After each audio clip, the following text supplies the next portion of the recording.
Yesterday, May 28th, we witnessed one of the most heroic Christian victories against Islam, the Battle of Covadonga in Spain.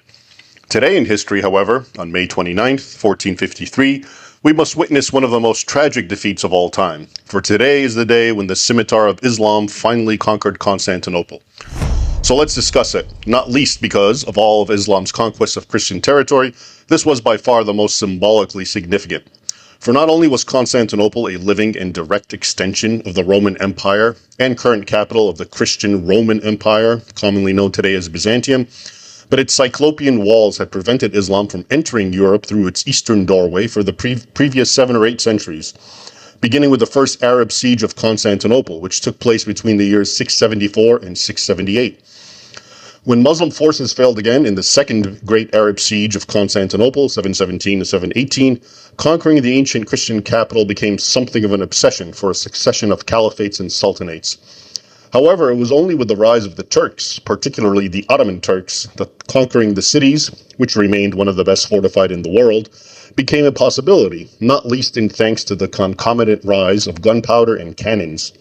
By 1400, the Ottomans had already managed to invade and conquer a significant portion of the southern Balkans, thereby isolating and essentially turning Constantinople into a Christian island in an Islamic sea.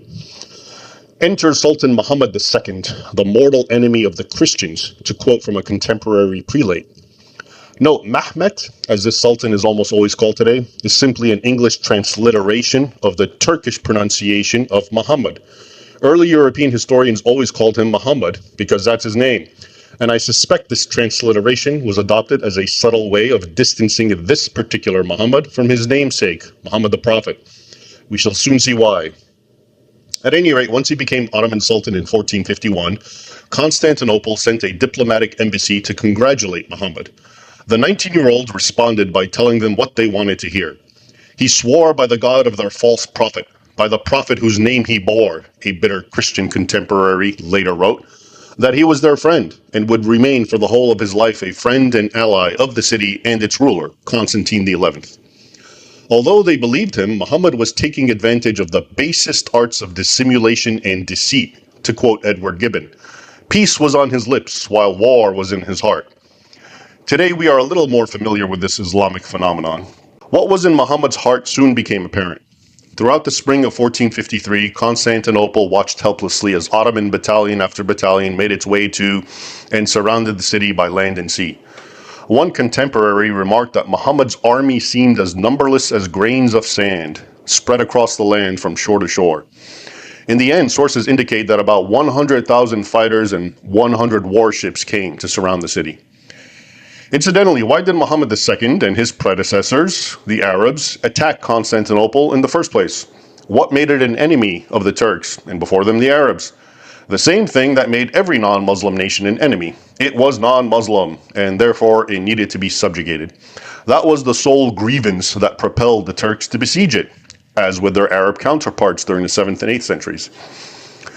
Few Western Europeans came to Constantinople's aid once the siege began. The Catholic Orthodox schism was still an issue.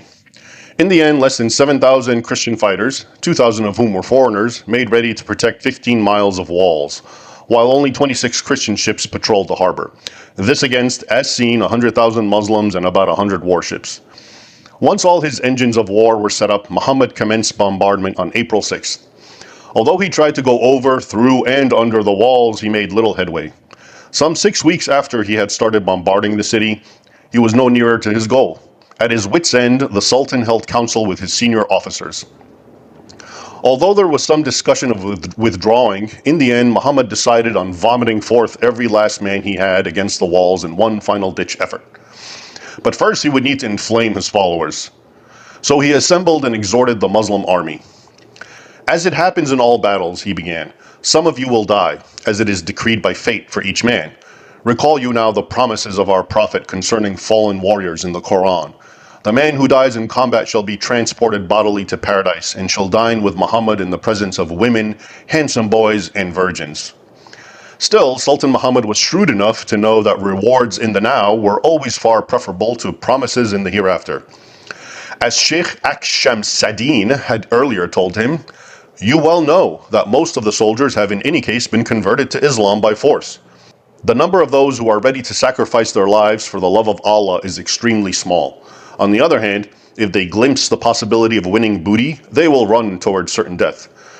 So the Sultan swore that his warriors would be granted the right to sack everything, to take everyone, male or female, and all property or treasure which was in the city, and that under no circumstances would he break his oath. Again, the Catholic prelate who was present wrote. He asked nothing for himself except the buildings and walls of the city. All the rest, the booty and the captives, would be theirs. Any Muslim still uninspired by the boons of the here or hereafter was left with a final thought. If I see any man lurking in the tents and not fighting at the wall, warned the Sultan, he will not be able to escape a lingering death. This was a reference to Muhammad's favorite form of punishment, impalement, which Vlad the Impaler, Dracula, was introduced to as a youth when he was a hostage of this same Muhammad. At any rate, the Sultan's announcement was received with great enthusiasm and joy, and from thousands of throats came waves of thundering cries of Allahu Akbar and proclamations of the Shahada, that there is no God but Allah and Muhammad is the messenger of Allah. Oh, if you had heard their voices raised to heaven, wondered a Christian behind the wall, you would have been struck dumb with amazement. We were amazed at such religious fervor, and begged God with copious tears to be well disposed towards us. All this most terrible shouting, said another eyewitness, was heard as far as the coast of Anatolia, 12 miles away, and we Christians were very fearful. The all-out assault was set for May 29th. Atonement, ablutions, prayers, and fasting under penalty of death were ordered for the Ottoman camp the previous day. Fanatics of all sorts were set loose to inspire the men to jihad. Wandering dervishes visited the tents to instill the desire to martyrdom and the assurance of spending an immortal youth amidst the rivers and gardens of paradise and in the embraces of the black-eyed virgins, the fabled houris, writes historian Roger Crowley. Criers swept throughout the camp to horn blasts, and they said, quote, "Children of Muhammad, be of good heart, for tomorrow we shall have so many Christians in our hands that we will sell them, 2 slaves for a ducat, and will have such riches that we will all be made of gold. And from the beards of the Greeks we will make leashes for our dogs, and their families will be our slaves. So be of good heart and be ready to die cheerfully for the love of our Muhammad." Past and present Muhammad, I assume they mean. Finally, on May 29th, around 2 a.m., Muhammad unleashed all hell against Constantinople. To blasting sounds of trumpets, cymbals, and Islamic war cries, cannon fire lit the horizon as ball after ball came careening into the walls of the Christian city. Church bells and alarms added to the pandemonium. After the initial wave of cannon fire, the Sultan implemented his strategy. To engage successively and without halt one body of fresh troops after the other, he had told his generals, until harassed and worn out, the enemy will be unable further to resist.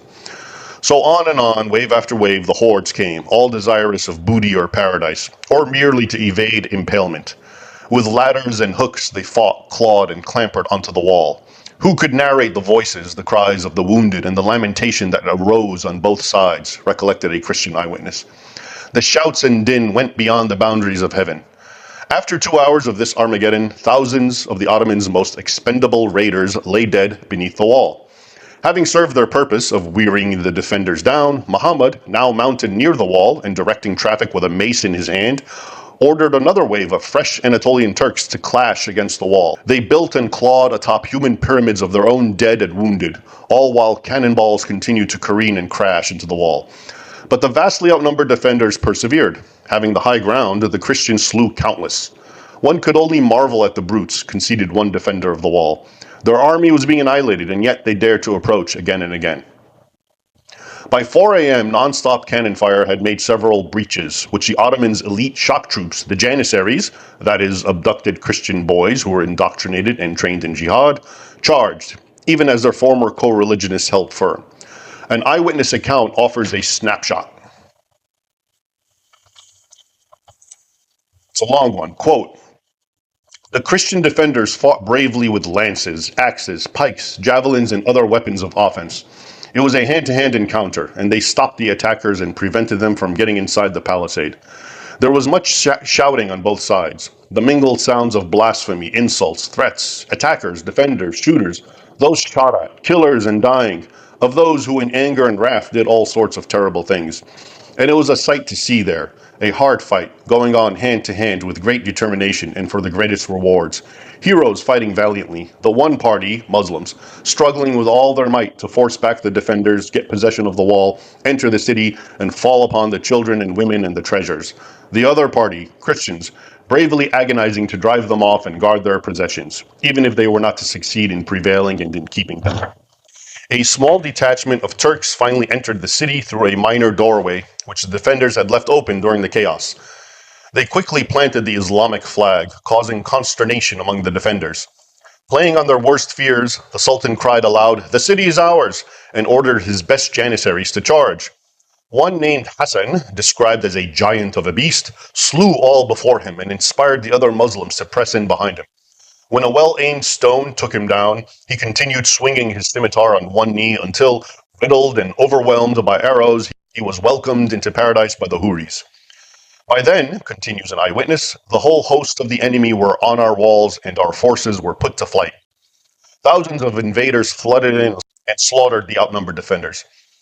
Others were trampled underfoot and crushed to death by the press of men.